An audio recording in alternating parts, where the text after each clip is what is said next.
We bought the gear, we did the crash course. I taught myself all the basic skills, the history and the fundamentals. Tonight, we're gonna go take our first shot at shooting the moon. And yeah, it's cold outside. Welcome back to 100 Hobbies. Let's go shoot the moon.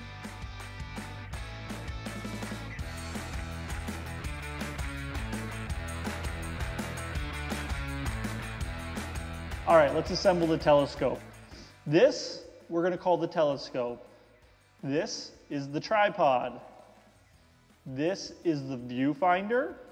It's gonna help us line things up on the moon, because if we use this, it's gonna be really difficult to see the moon right away. This is our 45-degree viewfinder. These I'm calling the eyepieces. So 2 different eyepieces. On the H6 lens, this is a high power lens, and this is a low power lens. Lastly, we have 2 different lenses, and they actually do 2 different things. First, we have a 1.5 erecting eyepiece. So if you were to look through the telescope right now, everything would be upside down. With this erecting eyepiece, everything will be flipped correctly back right side up. I can't tell the difference between an upside down moon and a right side up moon, but maybe you can. Borrow lens, this is gonna be our maximum magnification. And then we have this moon filter. I think you can screw it onto one of the lenses. We're probably just not gonna use it. Lastly, we have our Bluetooth shutter. So we're gonna pair that to our phone. I almost forgot this guy. Very important. We'll get back to that one. Lastly, iPhone. I'm actually gonna use this phone to take the photographs that you see in this season. Now let's put it all together. All right, telescope gets threaded on here. You technically could use any tripod. I think it's a standard 1/4 thread. View piece. So this helps us aim. It slides right in here. We're gonna start with our lowest magnification possible. We're gonna put it in here. It spins in, and the tripod is set up. We're gonna use this knob right here as an extension knob. And this is all of the control you have. You can move the telescope up, down, left, right, but this is what focuses the telescope.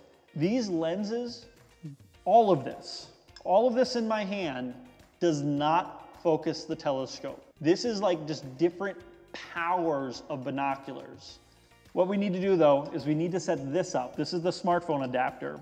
So what this is going to screw onto here, and if I spin it clockwise, it's gonna automatically center the eyepiece onto the adapter, and then this stretches.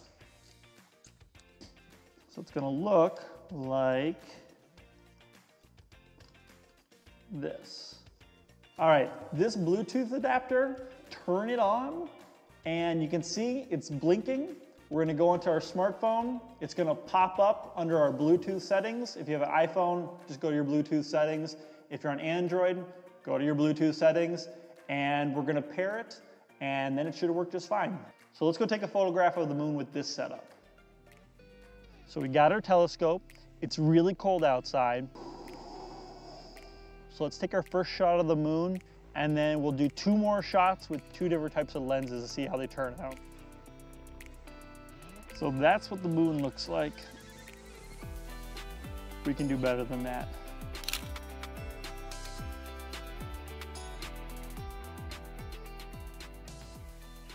All right, so we took our first photograph of the moon. Let's try to play around with some of the lenses and optimize this. All right, here's our next setup. So what we're gonna do is we're gonna use the Barlow lens, and we're gonna still use the 20 millimeter. So we're gonna set that on here. So we're just gonna add a 3x magnification. This screw right here is not very good. So if it doesn't feel like it's really engaging, it's not you. This isn't $1,000, this is $100. All right, this is setup number 2. We're gonna do 3 total this evening. So this is the same as the first one. This second one, I'm going to add this piece. Remember, this has no magnification. It's literally just a diagonal mirror. If I look through it, nothing is zoomed in or zoomed out. That's how you can tell there's no magnification. All right, let's go shoot number 2 and see what it looks like. All right, so I'm on my second setup and it's just not working. So I'm gonna go to the 45-degree angle and I'm just gonna go for the other lens that's the super magnification lens, the D6. So let's go on to setup number 3. All right, I found my first problem. This is like bent right here. So I was getting all kinds of warping. I couldn't see it. So I'm gonna have to use this, I think, when using these kind of adapters. I just can't get it to work otherwise. Setup number 3. So I'm just gonna go for broke and do the maximum zoom that this thing can do on the moon. I skipped using the 1.5. It's kind of like an in-between. So I'm gonna use the Barlow lens and the H6mm lens. And then I'm also gonna use this 45-degree adapter. So if you know why there's screws inside of here, like this threaded connection, please leave a comment. I can't figure it out.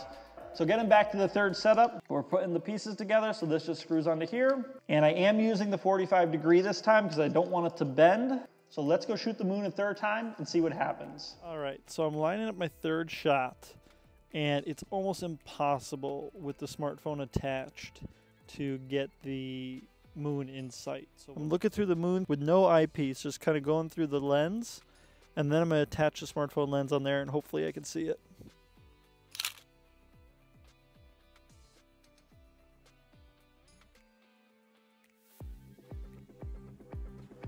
So we learned some stuff about astrophotography tonight. We did 3 different camera setups with this telescope. We did it with the smallest lens possible. We did it with the second, like in between magnification, and the maximum magnification. Ultimately, the first magnification was the easiest one to set up, and it got us a photograph of the moon that I kind of liked. The second setup did not work.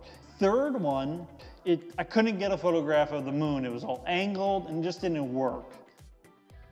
So lessons learned on my first backyard experience doing astrophotography. 1, this thing did the job. We can do astrophotography for $100. This is a great way to get started, but I'm really happy I didn't spend $1,000 to do this on something I may not like. 2, astrophotography is much colder in the wintertime than it is the summertime. You really need your hands to be able to set up all the settings and the smartphones, and I'd maybe save this to like a spring, summer, or all the way fall, not the middle of winter kind of activity. It was pretty cool to look through the telescope and see the moon. It just was kind of magical in those few moments where I wasn't freezing my butt off.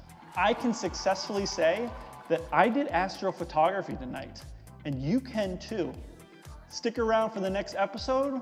We're gonna interview an expert who actually knows what they're talking about, and they're gonna give us some tips and tricks so that we can go do this again successfully. Stay tuned.